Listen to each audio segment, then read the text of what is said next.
Hi guys, how are you all fine. तो ये जो आज का वीडियो है हम लोग का ग्रुप 18 का लास्ट वीडियो है। इसके पहले मैं ग्रुप 18 के 2 और वीडियो अपलोड कर चुकी हूँ आप लोगों के लिए एंड आई होप कि आप लोगों ने उसकी स्टडी कर ली होगी, जिसमें मैंने आप लोगों को ग्रुप 18 के एलिमेंट्स की फिजिकल प्रॉपर्टी और केमिकल प्रॉपर्टीज बताई थी। आज हम लोग देखेंगे कि मैकेनिकल प्रॉपर्टीज मतलब इसके पहले वाले वीडियो मैंने बता दिया था कि जो ग्रुप 18 के एलिमेंट्स हैं उसमें से जो नीचे के एलिमेंट्स हैं, हेवियर एलिमेंट्स हैं, उनकी बात मैं करूं तो उनकी एनाइलेशन एंथैल्पी कम होने की वजह से वो केमिकली इनर्ट नहीं होते हैं और बहुत सारे स्टेबल कंपाउंड फॉर्म करते हैं, जिसमें कि जेनॉन के बारे में मैंने बताया था कि ये 2 एलिमेंट जिनकी एनाइलेशन एंथैल्पी जेनॉन से बहुत ज्यादा है, कौन कौन है वो? Oxygen and fluorine. इन दोनों के साथ वो कंपाउंड फॉर्म करता है। फ्लोरीन के साथ मैंने आप लोगों को इसके पहले वाले वीडियो में बताया था कि ये डायहैलाइड, टेट्राहैलाइड और हेक्साहैलाइड फॉर्म करता है। तो किस तरह से ये हैलाइड फॉर्म करते हैं, किस तरह से इलेक्ट्रॉन प्रमोट होता है, तो ये promotion effect, hybridization and VSEPR theory के अकॉर्डिंग मैं आज आप लोग को ये बताऊंगी कि किस तरह से ये इलेक्ट्रॉन को प्रमोट करके डायहैलाइड, टेट्राहैलाइड एंड हेक्साहैलाइड फॉर्म करता है। फिर इसके स्ट्रक्चर की स्टडी करनी है, तो ज्यादा समय हम लोग वेस्ट नहीं करते हैं, स्टार्ट करते हैं हम लोग जेनॉन के हैलाइड्स किस तरह से फॉर्म होते हैं। तो डिफरेंट टाइप ऑफ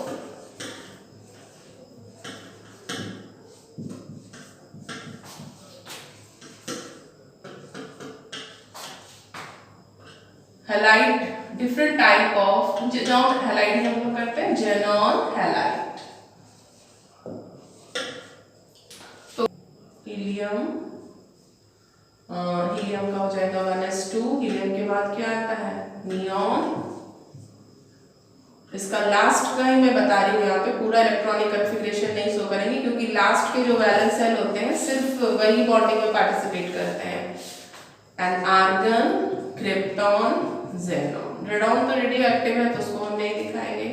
इसके बाद ये हो जाएगा 3s2, 4s2 एंड 5s2। इसमें से क्रिप्टॉन और ज़ेनॉन जो है वही जो 2 एलिमेंट हैं जो कंपाउंड फॉर्म करते हैं, क्योंकि इस दोनों की ही आयनाइजेशन एंथैल्पी क्या होती है? बाकी सभी से कम होती है। क्यों होती है? क्योंकि एटॉमिक साइज क्या होता है? टॉप टू बॉटम जाने पर एटॉमिक साइज जो है वो इंक्रीज होता है, जिसकी वजह से आयनाइजेशन एंथैल्पी क्या होने लगती है? डिक्रीज। तो ये जो एलिमेंट है किस तरह से फ्लोरीन के साथ या ऑक्सीजन के साथ अपने इलेक्ट्रॉन को प्रमोट करके हैलाइड फॉर्म कर रहे हैं या ऑक्सी हैलाइड फॉर्म कर रहे हैं या ऑक्साइड फॉर्म कर रहे हैं, वो हम लोग देखते हैं। तो मैं यहाँ पर आप लोगों को ज़ेनॉन का प्रमोशन दिखाती हूँ। तो ज़ेनॉन का जो लास्ट इलेक्ट्रॉन है वो 5s2 किस में जाता है?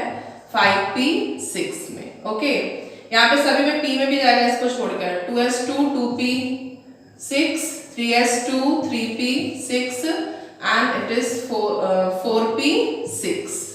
तो हम इसको लेते हैं xenon, valence shell 5s2 5p6। इसके बाद इसमें 5d भी होगा जो कि वैकेंट होगा। तो अगर हम ग्राउंड स्टेट में इसका कॉन्फ़िगरेशन देखें तो ये जा रहा है हमारा 5s, 5p में कितने ऑर्बिटल होते हैं? 3 ऑर्बिटल एंड 5d में कितने होते हैं? 5। तो यहाँ मैं इसके 5 ऑर्बिटल बना देती हूँ। ये है 5p and this is 5d। तो यहाँ सभी में आप लोग देख रहे हैं कि पेयर्ड इलेक्ट्रॉन है। अब एक्साइटेड, फर्स्ट एक्साइटेड स्टेट अगर हम देखें, फर्स्ट एक्साइटेड स्टेट में अगर मैं बात करूं तो p से एक इलेक्ट्रॉन प्रमोट होके कहाँ चला जाएगा? 5d में चला जाएगा और हम लोगों को इस तरह से कुछ अनपेयर्ड इलेक्ट्रॉन यहाँ पर मिल जाएंगे, लाइक दिस। ये इस तरह से एक इलेक्ट्रॉन यहाँ का चला गया और हम लोगों को मिल गए कितने अनपेयर्ड इलेक्ट्रॉन मिल रहे हैं हम लोगों को? 2। तो यहाँ पर हम लोगों को मिल गए 2 अनपेयर्ड इलेक्ट्रॉन। ओके, नाउ इसके बाद अभी हम देख सकते हैं कि 5p का एक और इलेक्ट्रॉन प्रमोट करके कहाँ जा सकता है? 5d में जा सकता है ना। तो अभी इसको हम बोलेंगे सेकंड एक्साइटेड स्टेट। तो सेकंड स्टेट एक्साइटेड स्टेट में 5s के इलेक्ट्रॉन ऐसे ही रह जाएंगे, लेकिन 5p का एक इलेक्ट्रॉन किस वाले का, ये px है, py और pz है, तो pz से तो चला गया जंप करके, सॉरी मैंने इसको सेम डायरेक्शन में बना दिया, कभी भी सेम डायरेक्शन में नहीं होता है क्योंकि दोनों इलेक्ट्रॉन है, तो स्टेबिलिटी के लिए एक का डायरेक्शन कैसा होना चाहिए, अपवर्ड, और एक का डाउनवर्ड, मतलब एक क्लॉकवाइज रोटेट करता है तो दूसरा एंटी क्लॉक। तो यहां से एक इलेक्ट्रॉन 5p से जो दूसरा एक इलेक्ट्रॉन है वो जंप करके कहां चला जाएगा इस बार, 5d में। तो ये इस तरह से अभी हमारे पास कितने अनपेयर्ड हो गए, 4 अनपेयर्ड। चलो मैं इसको थोड़ा सा राउंड कर देती हूँ। 4 अनपेयर्ड इलेक्ट्रॉन हम लोगों को मिल चुके हैं। And now third excited state की बात करूं मैं, तो इस केस में फिर से एक इलेक्ट्रॉन p का 5p का कहां चला जाएगा जंप करके, या इसका प्रमोशन कहां हो जाएगा, इस वाले का 5px का, ठीक है। तो इस तरह से अभी हम लोगों को टोटल 6 इलेक्ट्रॉन अनपेयर्ड मिल चुके हैं। तो अभी बात आप लोग को समझ में आ गई होगी क्यों ये डायहैलाइड, टेट्राहैलाइड और हेक्साहैलाइड बनाता है। तो इस तरह से हम वेस्पर थ्योरी से बहुत ही अच्छे से इसको एक्सप्लेन कर सकते हैं हाइब्रिडाइजेशन के थ्रू, कि एक एक इलेक्ट्रॉन जनरल स्टेट से कहाँ एक्साइटेड में, फर्स्ट एक्साइटेड में हम लोगों को मिल गए 2 अनपेयर्ड। कैसे मिल गए कि p का एक इलेक्ट्रॉन जंप करके कहाँ चला जाएगा, 5d में। ये सब कुछ स्पेशल कंडीशंस में ही होता है जब हम इस एटम को, किसके एटम को, ज़ेनॉन के एटम को एनर्जी प्रोवाइड करते हैं, तो लोअर एनर्जी से ये हायर एनर्जी में चला जाता है, ठीक है। तो यहाँ पर हम लोगों को मिल गए 4 एंड लास्ट में मिल गया हम लोग को 6 अनपेयर्ड इलेक्ट्रॉन। तो इस तरह से डायहैलाइड, टेट्राहैलाइड एंड हेक्साहैलाइड फॉर्म हो सकता है, क्योंकि जितने अनपेयर्ड इलेक्ट्रॉन होंगे उतने ही फ्लोरीन यहाँ पर आके एडजस्ट हो जाएंगे। ये बन गया हमारा xenon difluoride and this is xenon tetrafluoride बन गया। हाइब्रिडाइजेशन पढ़ा हुआ है सभी ने 11th में, ये मुझे ज्यादा बताने की जरूरत नहीं है। And now this is hexahalide. तो इस तरह से ये इनके बीच की बॉन्डिंग, और क्या बता दिया मैंने इसमें आप लोग को, हाइब्रिडाइजेशन बता दिया, किस तरह का हाइब्रिडाइजेशन हो रहा है इसमें, sp3d, sp3d2, sp3d3। तो अभी हम लोग इसके स्ट्रक्चर देख लेते हैं, ओके। तो पहले आप लोग इसको नोट कर लें, फिर मैं बता देती हूँ। तो ये मैंने यहाँ पर इसके स्ट्रक्चर बना दिए हैं।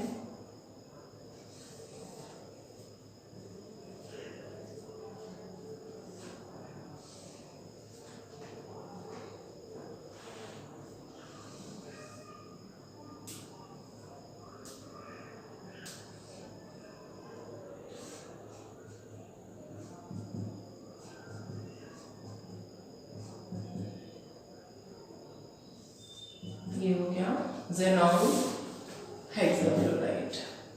तो डायहैलाइड, टेट्राहैलाइड एंड हेक्साहैलाइड यहाँ पर आप लोग देख रहे हैं इसके स्ट्रक्चर।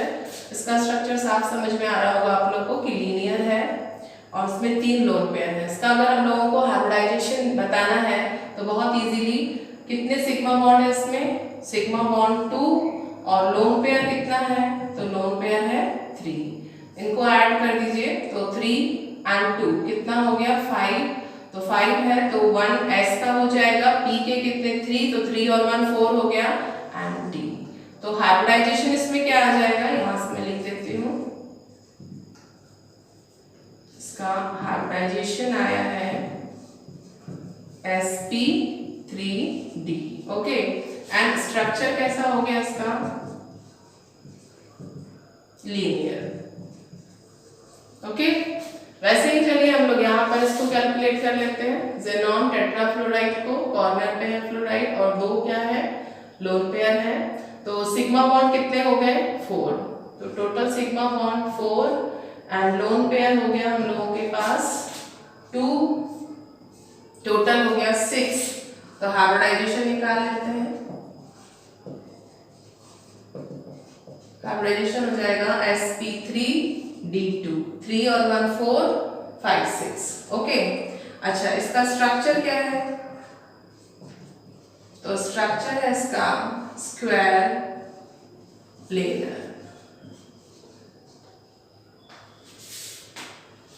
इसके बाद चलिए इसको निकाल लेते हैं। तो इसमें टोटल सिग्मा बॉन्ड कितने दिख रहे हैं? 1 2 3 4 5 6। तो टोटल सिग्मा बॉन्ड हो गए 6। लोन पेयर कितना है? तो 1, कितना हो गया? 7। तो इसके लिए हाइब्रिडाइजेशन हमारा आ जाएगा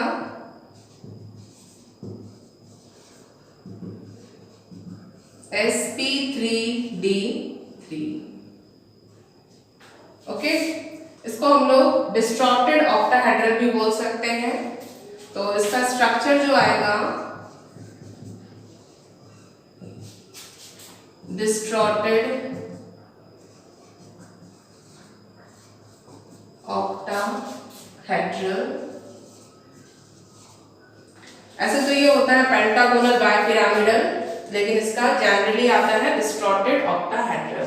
तो ये हो गए हमारे डिफरेंट टाइप ऑफ जो जेनॉन के हैलाइड हैं उनके स्ट्रक्चर। चलिए आप लोग इसको नोट कर लीजिए जल्दी से, फिर हम लोग आगे की स्टडी करते हैं। तो यहाँ पर मैंने इसकी सारी डायहालाइड्स की और ट्राइहालाइड, टेट्राहालाइड और हेक्साहालाइड की प्रॉपर्टीज लिख दी है। जैसे कि यहाँ पर मैं लिख रही हूँ, इसको कंप्लीट करती हूँ। जेनॉन टेट्राफ्लोराइड एंटीमनी पेंटाफ्लोराइड के साथ डोनर का काम करेगा। ये अपना एक फ्लोरीन इसको दे देगा। तो यहाँ हो जाएगा 4 से 3 और ये हो जाएगा SbF6, एनाइन में चेंज हो जाएगा। नाउ हेक्साहालाइड ऐसा नहीं करते हैं। हेक्साहालाइड को अगर हम देखें तो ये एक्सेप्टर का काम करेगा। तो ये इस फ्लोरीन को यहाँ पर एक्सेप्ट कर लेगा। तो हो जाएगा HCF6 था, तो ये आ गया। तो यहाँ पर 7 एक्सेप्ट किया है, तो नेगेटिव सोडियम से एक चला गया, तो ये पॉजिटिव। चलिए स्टार्टिंग से देखते हैं प्रॉपर्टीज इनकी। All halides are colourless. जितने भी हैलाइड्स है they all are colourless, crystalline, solid and sublime. Sublime क्या होता है? सब्लिमेशन रिएक्शन सभी ने पढ़ी होगी। डायरेक्ट सॉलिड से गैस और गैस से सॉलिड में चेंज होना। एक जो स्टेट होती है वो स्किप कर जाती है इसके लिक्विड की। तो ये ऐसे सॉलिड्स होते हैं जो कि सबलाइन होते हैं। सॉलिड से डायरेक्टली किस में चले जाएंगे? गैस में। एंड रेडियली एट बहुत ही जल्दी कितने टेम्परेचर पे? 298 केल्विन पे। Okay, now next is they are powerful fluorinating agent. तो ये बहुत ही पावरफुल फ्लोरीनेटिंग एजेंट होते हैं। हम लोग को पता है कि जेनॉन वैसे भी इनर्ट बिहेवियर शो करता है। तो अगर कोई कंपाउंड इसके पास आता है वो तुरंत ही फ्लोरीन को क्या कर देगा? अपने से अलग कर देगा, सेपरेट हो जाएगा, है ना। और उस जो भी कंपाउंड है या जो भी एलिमेंट है उसको फ्लोरिनेट कर देगा। ठीक है, तो बहुत ही पावरफुल फ्लोरिनेटिंग एजेंट होता है। मैं इसकी कुछ रिएक्शंस आप लोग को बताऊंगी भी। जैसे यहाँ पर मैं एक बताती हूँ, ये बेंजीन है हमारा, और बेंजीन में सभी जगह क्या होते हैं? CH इस तरह से लगा होता है। अब यहाँ पर आ गया हमारा जेनॉन डाइफ्लोराइड ले लेते हैं। तो ये क्या करता है कि हाइड्रोजन के साथ फ्लोरीन तुरंत, इसकी एफिनिटी फ्लोरीन और हाइड्रोजन की बहुत ज्यादा होती है। फ्लोरीन को हाइड्रोजन तुरंत ही अपने टुवर्ड्स अट्रैक्ट कर लेगा। तो ये HF निकल जाएगा और जेनॉन अलग। तो मतलब और एक फ्लोरीन कहाँ चला जाएगा? यहाँ। तो इसने बेंजीन को किस में चेंज कर दिया? फ्लोराइड में। तो इस तरह से ये बहुत सारे कंपाउंड को फ्लोरिनेट कर देता है, फ्लोराइड में चेंज कर देता है। तो it is a very powerful fluorinating agent. इसको हम लोगों को अभी स्टडी करना ही है इसकी प्रॉपर्टी को। And they are readily hydrolysed. ये बहुत ही जल्दी हाइड्रोलाइज हो जाते हैं, even by trace of water. थोड़ा सा भी वाटर इनको मिलेगा ये हाइड्रोलाइज हो जाएंगे। जेनॉन सेपरेट हो गया। और अभी मैंने बताया कि फ्लोरीन की हाइड्रोजन से एफिनिटी बहुत ज्यादा होती है। तो ये जितने भी हाइड्रोजन है उसको फ्लोरीन अपने और तरफ पूरा ले लेगा और क्या बना लेगा? हाइड्रोफ्लोरिक एसिड, ऑक्सीजन अलग हो जाएगी। Now generally difluoride and tetrafluoride behave as donor. ये डोनर की तरह difluoride and tetrafluoride, while hexafluoride behave as acceptor. जबकि जो हेक्साफ्लोराइड है वो कैसा बिहेव कर रहा है, तो वो एक्सेप्टर की तरह बिहेव कर रहा है। ये रिएक्शन से आप लोगों को समझ में आ रहा है कि डायफ्लोराइड है तो उसने फ्लोरीन को डोनेट कर दिया, इसको डोनर का काम कर रहा है ना, पॉजिटिव आ गया कैटायन और एनायन में फॉर्म हुआ ये। फिर टेट्राफ्लोराइड की बात करें तो ये भी डोनर का काम कर रहा है, तो डोनर्स के ऊपर क्या आता है चार्ज, पॉजिटिव, एक्सेप्टर है तो नेगेटिव आ गया। लेकिन जो हेक्साफ्लोराइड है उसने क्या किया, एक्सेप्ट कर लिया, है ना, तो ये एक्सेप्टर का वर्क कर रहा है। तो यहाँ पर देखो ये यहाँ पर डोनर डोनर और यहाँ से ये एक्सेप्टर, क्लियर। तो डायफ्लोराइड टेट्राफ्लोराइड कैसे हो गए, डोनर, और जो हेक्साफ्लोराइड है वो कैसा हो गया, एक्सेप्टर। तो ये हमारी प्रॉपर्टीज हो गई किसकी, difluoride, xenon difluoride, xenon tetrafluoride and xenon hexafluoride. Okay, तो आप लोग इसको नोट करिए जल्दी से, फिर मैं आगे का बताती हूँ। तो यहाँ मैं कुछ फ्लोरिनेटिंग रिएक्शन की किस तरह से फ्लोरिनेटिंग एजेंट की तरह वर्क कर रहा है उसकी रिएक्शन समटाइम आप लोगों को कंप्लीट करने को दे देता है। तो डायफ्लोराइड एंड टेट्राफ्लोराइड की मैं यहाँ पर कुछ रिएक्शंस लिख देती हूँ। बहुत ही इजी रिएक्शन, अगर इस तरह से बोर्ड में रिएक्शन आती है तो किस तरह से आप लोग इसको क्या कर सकते हो, कंप्लीट कर सकते हो, या आप देख सकते हो। यहाँ पर देखो मैंने बताया था कि सभी जगह क्या लगे हुए हैं, H लगे हुए हैं, तो ये एक H इस फ्लोरीन के साथ HF बना लेगा। क्यों बनाएगा, मैंने बता दिया है कि फ्लोरीन की हाइड्रोजन से एफिनिटी बहुत ज्यादा होती है।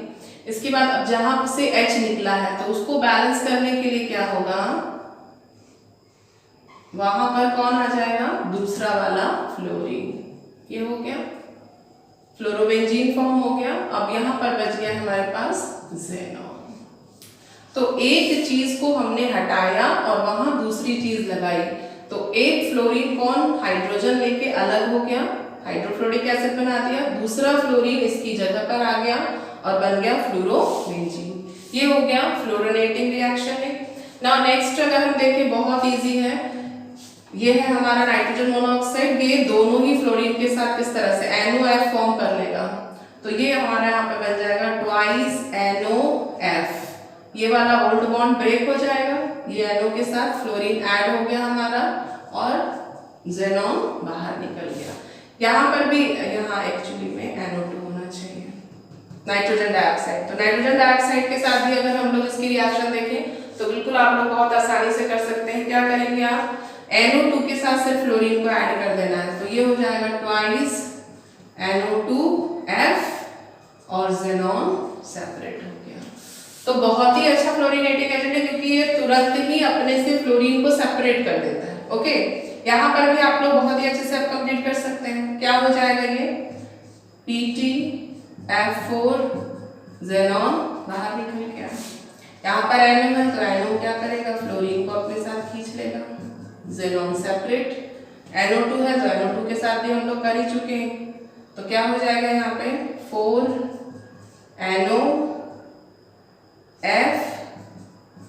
And xenon. बैलेंस हुआ है क्या, लास्ट रिएक्शन देखिए क्या बैलेंस हुआ है, ट्वाइस NO2 ज़ेनॉन डाइफ्लोराइड।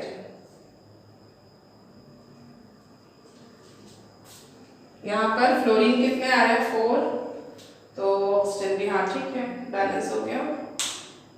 तो इस तरह से ये रिएक्शन हम लोगों की कंप्लीट होगी फ्लोरिनेटिंग एजेंट की। चलिए आप लोग इसको नोट कर लिए, फिर मैं आगे आप लोग को ज़ेनॉन ऑक्साइड के बारे में थोड़ा सा बता देती हूँ। पहले आप लोग इसको नोट करें फिर मैं ज़ेनॉन ऑक्साइड के बारे में।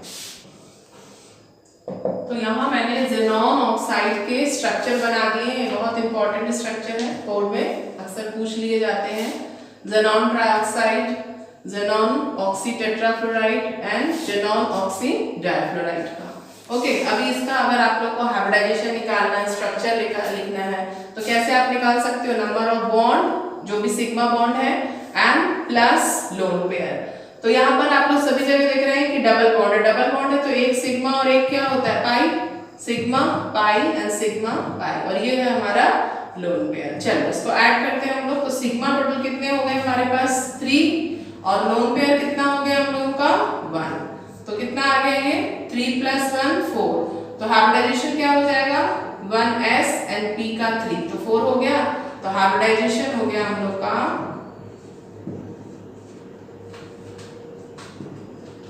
किसका, xenon ट्राइऑक्साइड का हाइब्रिडाइजेशन हो गया sp3। ओके, नाउ स्ट्रक्चर की बात करें हम, तो स्ट्रक्चर कैसा है, पिरामिडल। ओके, बात समझ में आ रही है, पिरामिडल हो गया। नाउ नेक्स्ट इसका भी हम लोग इसी तरह से निकाल लेंगे, तो एक सिग्मा, एक तो पाई हो गया, तो 1 2 3 4 5, तो टोटल सिग्मा कितना है हमारे पास 5, लोन पेयर कितना है तो 1, तो 5 + 1 कितना हो गया 6, तो इसका हाइब्रिडाइजेशन कितना हो जाएगा sp3 कितना हो गया 4, तो d के कितने आ जाएंगे 2, तो sp3d2। स्ट्रक्चर की अगर हम बात करें तो स्ट्रक्चर इसका स्क्वायर क्या हो रहा है, पिरामिडल। ये पिरामिडल आ रहा है, ये देखिए आप लोग स्क्वायर, और ये कैसा आ गया पिरामिडल। तो स्ट्रक्चर इसका हो गया square pyramidal. Okay, now last हम लोग का रह गया है XeO2F2। तो XeO2F2 में भी हम लोग इसी तरह से निकाल लेंगे, और इसका स्ट्रक्चर आप लोग को दिख रहा होगा, ये सीसॉ की तरह है ना, सीसॉ झूला जो हम लोग इस तरह का ऐसा झूलते थे, अप एंड डाउन वाला, इस तरह का कुछ यहाँ पर ऐसा कोई बैठ जाता था, अगर कोई हैवी है तो वो कहाँ चला जाता था, ऐसा डाउन में चला जाता था, ये आप लोगों ने ऐसा जरूर झूला होगा, है ना। तो सीसो लाइक स्ट्रक्चर होता है इसका। लेकिन सबसे पहले हम लोग इसमें क्या देखेंगे, हम लोग इसमें देखेंगे कि हाइब्रिडाइजेशन क्या है। तो number of bonds, sigma bond बताइए, तो ये सिग्मा और इसके साथ एक पाई है, पाई तो पाई को इंक्लूड नहीं करेंगे, 1 2 3 4, तो सिग्मा हो गया 4, और लोन पेयर कितना है हम लोगों का, तो लोन पेयर है 1, तो 4 1 5, इसका मतलब मैं इसको यहाँ पे कर देती हूँ, ठीक है। तो हाइब्रिडाइजेशन हो गया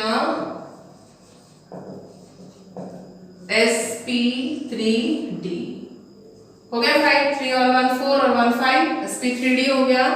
और जो इसका स्ट्रक्चर है, स्ट्रक्चर क्या कहा मैंने, सीसॉ की तरह हो गया। सीसॉ झूला जो आप लोगों ने बचपन में झूला ही होगा, अभी भी कितने बच्चे झूल ही दे रहे होंगे, है ना, वो तो छोटे समझ गए अपने आप को, झूलते ही होंगे। तो ये हो गए 3 xenon ऑक्साइड के स्ट्रक्चर, हाइब्रिडाइजेशन, इन सभी को आप लोगों को अच्छे से ध्यान में रख लेना है। ओके, तो इसको आप लोग जल्दी से नोट कर लो, बस इससे ज्यादा इसमें कुछ खास नहीं पूछता है ग्रुप 18 में। तो इसी के साथ हम लोग का जो ये ग्रुप 18 है वो फिनिश हो गया, और आई होप कि आप लोगों को अच्छे से समझ में आ गया होगा। ग्रुप 18 बहुत ही छोटा सा 3 ही लेक्चर है और बहुत ही कम टाइम का है, तो कंपटीशन पर्पस से भी और आपके बोर्ड पर्पस से, दोनों ही पर्पस से बहुत ही ज़्यादा इम्पोर्टेंट है। इसको आप लोग अच्छे से पढ़िए और दिमाग में रखिए। ओके, तो इसी के साथ हम लोग का पी ब्लॉक का ग्रुप 18 फिनिश। पढ़ते रहिए। All the very best.